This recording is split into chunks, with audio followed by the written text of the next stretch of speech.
الحمد لله الذي أبدع الأخلاق والأرضين، والصلاة والسلام على من كان نبيا وآدم بين الماء والطين، وعلى آله وصحبه أجمعين. أما بعد، أعوذ بالله من الشيطان الرجيم. بسم الله الرحمن الرحيم. ألم يجدك يتيما فآوى، وقال النبي صلى الله عليه وسلم: إني لأعرف أجرا لمن كان يسلم علي قبل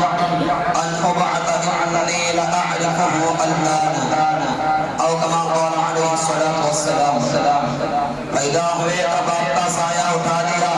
بٹنوں چلے تو دادا آدم کو روانہ تھا، چلنے لگے تو مادر و عم ہو گئے جدا، ہر ایک سایہ سر سے یوں اٹھتا چلا گیا، سایہ پسند نہ آئے پروردگار کو، بے سایہ کر دیا گیا اس سایہ دار کو۔ محترم حضرات، سامعین اکرام اور قابل قدر شخصیات، آج کے اس دلکش ہماروں میں آپ حضرات کے سامنے ایک جلیل القدر، عظیم المرتبہ اور رفیع الشان ہستی کے تذکرے کا سعادت حاصل کر رہا ہوں، جن کی حیات و زندگی کا ایک ایک لمحہ سورج کی طرح صاف و شفاف تھا، جن کی اگر ایک طرف جوانی کی زندگی عفت و پاک بازی عدل و انصاف سے لبریز تھی، تو دوسری طرف ان کے ایام طفولیت اور بچپن کی زندگی بھی پھولوں کی طرح پیدا حسین و دلکش تھی، جو یتیم بن کر دنیا میں تشریف لے آئے لیکن سارے یتیموں کے امام بن گئے، جن کی ولادت سے قبل ہی باپ کا سایہ سر سے اٹھا دیا گیا تھا، اور جب کرنا چلے تو ماں کی ممتا اور اس کی میٹھی میٹھی آواز سے بھی محروم کر دیے گئے، جنہوں نے ایسے سنسان ماحول میں چلنے کا سلیقہ سیکھا تھا جو انتہائی بھیانک، پرخطر اور خوفناک تھا۔ اللہ اللہ، کتنا خوفناک منظر تھا کہ باپ باپ چلاتی ہوئی معصوم بچیاں بھی زندہ دربار کر دی جاتے، یا خدا کو چھوڑ کر سینکڑوں دیوی دیوتا کی پرستش کی جاتی تھی۔ وہاں کا ایک ایک بچہ تہذیب و تمدن سے نابلند، شراب نوشی، دروغ گوئی، بے حیائی کا ہولناک تھا۔ سورج طلوع ہوتے ہی مکے کی گلیوں میں بچوں کی بھیڑ لگ جاتی، رقص و سرور، ناچ گانا، خواب و پتر ان کا محبوب مشغلہ ہوتا تھا، فحش ان کے گالی لبوں پر گالی گلوچ مچلتا تھا، لیکن قربان جائے آمینہ کے لال اور عبداللہ کے درہ یتیم پر آپ کے جن کی آمد پہ لاکھوں سلام، جن کی ولادت پہ لاکھوں سلام، جن کی طفولیت پہ لاکھوں سلام، جن کی شبابیت پہ لاکھوں سلام، جن کی نبوت پہ لاکھوں سلام، جن کی رسالت پہ لاکھوں سلام، جن کے قدموں میں سوجان قربان۔ پوری تاریخ انسانیت میں آپ کی کوئی انسان مثال نہیں ملتی، اور ملے بھی کیسے؟ خدا نے اب تک کسی کو پیدا ہی نہیں کیا، بلکہ پیدا ہونے کے بعد اس کا اچھائی توڑ دیا گیا تاکہ کسی کو ثانیت کا شبہ ہی نہ ہو سکے۔ آپ کی بعثت بے مثال، آپ کی رسالت بے مثال، آپ کا مرتبہ بے نظیر، آپ کا مقام بے نظیر، آپ کا مقام نرالا، آپ کی شان بھی بڑی نرالی، اس لیے آپ کی طفولیت بھی بڑی شان والی تھی۔ حضرت انس رضی اللہ عنہ فرماتے ہیں آپ صلی اللہ علیہ وسلم نے کبھی کسی کو گالی نہیں کی، نہ کبھی کسی سے بحث کلامی کی، نہ کبھی کسی سے بدعہدی کی اور تواباسی کی، نہ کبھی کسی گانے بجانے کی مجلس میں شریک ہوئے، نہ ہی کبھی غیر اللہ کی کبھی آپ نے پرستش کی۔ زمانے جاہلیت کے اس معصیت گندے ماحول میں آپ کا لڑکپن اتنا صاف و شفاف تھا کہ دور طفولیت ہی میں ہر طرف آپ کے عدل و انصاف، تقویٰ و طہارت کے چرچے ہونے لگے۔ مکے کی گلیوں میں آپ کی صداقت و امانت، عفت و طہارت کا شور تھا، اور خاندان قریش میں کوئی تبصرہ کرتا کہ آمنہ کا لال اتنا نیک بھولا بالا ہے، لات و عزیٰ کی قسم ایسا نیک اور پاکیزہ بچہ نہ تو میرے آنکھوں نے دیکھا ہے نہ میرے کانوں نے سنا ہے۔ تو کوئی کہتا عبداللہ کا درہ یتیم وعدہ کا کتنا سچا ہے، زمین پھٹ سکتی ہے، آسمان ٹوٹ سکتا ہے، مگر عبداللہ کا لڑکا وعدے کی تکمیل سے کبھی پاس نہیں آ سکتا۔ ملا ہے آمینہ کو مسئلے باری سے یتیم ایسا، ملا ہے آمینہ کو مسئلے باری سے یتیم ایسا، نہیں ہے ہستی میں کوئی درہ یتیم ایسا۔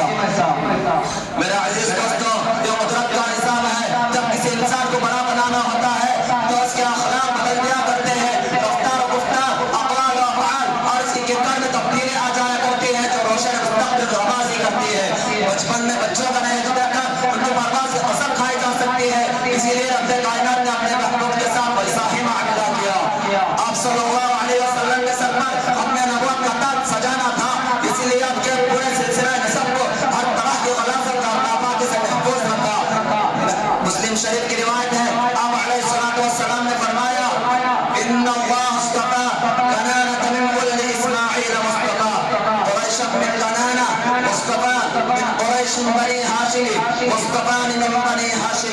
سب سے پہلے اللہ تعالیٰ نے حضرت اسماعیل علیہ السلام کے اولاد میں سے کنانہ کو منتخب کیا، پھر کنانہ میں سے قریش کو منتخب کیا، پھر خاندان قریش میں سے بنو ہاشم کو چنا، اور بنو ہاشم میں سے پھر مجھے اللہ نے منتخب کیا۔ یہ انتخاب پر انتخاب کیوں؟ اس لیے آپ کو سید الانبیاء بنا کر مبعوث کرنا تھا، آپ کو ساری دنیا کے لیے رحمت بنا کر مبعوث کرنا تھا، آپ کو شہنشاہ کونین بننا تھا، آپ کے سر پر ختم نبوت کا تاج سجانا تھا، آپ کو سید الانس والجن کا خطاب دینا تھا،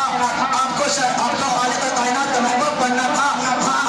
آپ کو ساری دنیا کا امام بننا تھا۔ اس لیے خدا نے شروع سے آپ کے ساتھ ایسا انتظام بھی کیا۔ اسلام کے غیور نوجوانوں، دنیا کی خوش نصیب عورت دائی حلیمہ فرماتی ہے کہ حضور ایام طفولیت میں بھی کبھی برہنہ عورت کو پسند نہ فرماتے، جب کپڑا آپ کے تن مبارک سے ہٹ جاتا تو آپ روتے اور بے چین ہو جاتے، جب تک کہ آپ پر کپڑا ڈھکنا چاہتا تھا، نہ خود سوتے نہ کسی کو سونے دیتے۔ آپ کو اس صغر سننے میں ننھی سی عمر میں تنِ علیا سے آر آتی تھی، اور کیسا ان کو آر نہ آئے جن سے ملائکہ بھی شرم کرتے ہو، جن پر ہر لمحہ رحمت کے فرشتے پروانوار گردش کرتے ہو، جن کے قدرت میں، جن کے مقدر میں ساری کائنات کو شرف و حیا کا درس دینا تھا۔ حلیمہ کو کیا معلوم کہ بچہ ساری دنیا کو توحید کا لباس پہنا آیا ہے، اسے کیا معلوم کہ بچہ ساری کائنات کو صدقات و امانت کا لباس پہنا آیا ہے، اور اسے کیا معلوم کہ عبداللہ کا دونوں یتیم سارے حکمرانوں کا امام بننے آیا ہے۔ دائی حلیمہ فرماتی ہے کہ حضور صلی اللہ علیہ وسلم کا رضائی بھائی گھر سے نکل کر بچوں کے ساتھ کھیلنے میں مصروف ہوتے ہیں۔ حضور صلی اللہ علیہ وسلم کی نظر جب ان پر پڑتی تو فوراً ہاتھ پکڑ کر فرماتے ہم اس بیکار کام کے لیے پیدا نہیں ہوئے۔ بڑوں کی نظر بڑی چیز پر ہوتی ہے، اسی لیے شافع کون و مکان کی نظر بھی بڑی مقصد کائنات پر تھی۔ خود نہ تیج و راہ پر اوروں کے ہادی بن گئے، خود نہ تیج و راہ پر اوروں کے ہادی بن گئے، کیا نظر تھی جس نے مردوں کو مسیحا کر دیا۔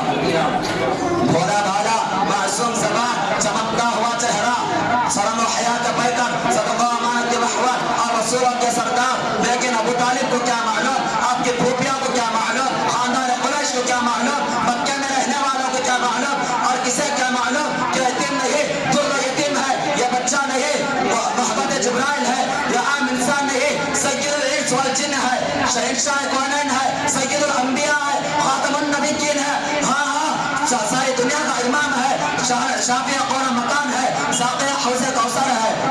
آپ صلی اللہ علیہ وسلم چلتے پھرتے تو آپ کو ہر طرف سے سلام کی آواز سنائی دیتی، شجر و حجر، بر و بحر، شمس و قمر، عرض و سما، ہر ساری چیزیں آپ پر دل و جان سے قربان تھی۔ مسلم شریف کی روایت ہے، حضرت جابر بن عبداللہ فرماتے ہیں انی لاعرف حجرا بمکہ کان یسلم علی قبل ان ابعث انی لاعرفه الان۔